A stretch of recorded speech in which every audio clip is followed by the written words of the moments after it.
ಸಾಧ್ಯ? ನನ್ನ ಅಂತರಂಗಕ್ಕೆ ಹತ್ತಿದ ಬೆಂಕಿ ನಂದು ಬೇಕು. ಸತ್ತು ಹೋದ ನನ್ನ ತಂಗಿ ಆತ್ಮಕ್ಕೆ ಶಾಂತಿ ಸಿಗ್ಬೇಕಾದ್ರೆ ಆ ಜಾಗೀರ್ದಾರ್ ಜಯ ನನ್ನ ಕಣ್ಣೆದುರಿಗೆ ನರಳಿ ನರಳಿ ನರಳಿ ನರಳಿ ನರಸತ್ತ ನಾಯಿಯಂತೆ ಓಡಾಡ್ಕೊಂಡಿರ್ಬೇಕು. ಅಣ್ಣ ತಮ್ಮ ಇಬ್ಬರ ಸಲ್ಲಡಬೇಕು.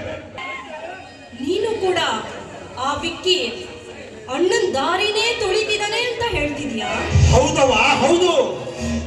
ನನ್ನ ಪ್ರೀತಿಯ ತಂಗಿಯಾದ ನಿನ್ನ ಅಕ್ಕನನ್ನು ಕೊಂದ ಆ ಜಯ ನಾ ಹಾಕಿದ ಕೊಲೆ ಕೇಸನ್ನು ಗೆದ್ದು ಅವ ಒಂದು ರೀತಿ ನನ್ನ ಹೊಟ್ಟೆ ಉರಿಸಿದ.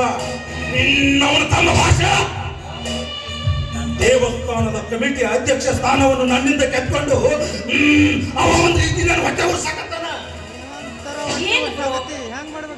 ನನ್ನ ಅಜ್ಜನ ಕಾಲದಿಂದ ನಿನ್ನವರೆಗೂ ದೇವಸ್ಥಾನದ ಉಸ್ತುವಾರಿ ಎಲ್ಲ ನಾವೇ ನೋಡ್ಕೊಂತ ಬಂದಿದ್ದೀವಿ ಅಂದ್ಮೇಲೆ ನೀನ್ ಯಾಕೆ ಅವರು ಬಿಟ್ಕೊಡೋದಕ್ಕೆ ಹೋದೆ? ಈ ದಾನವಂತ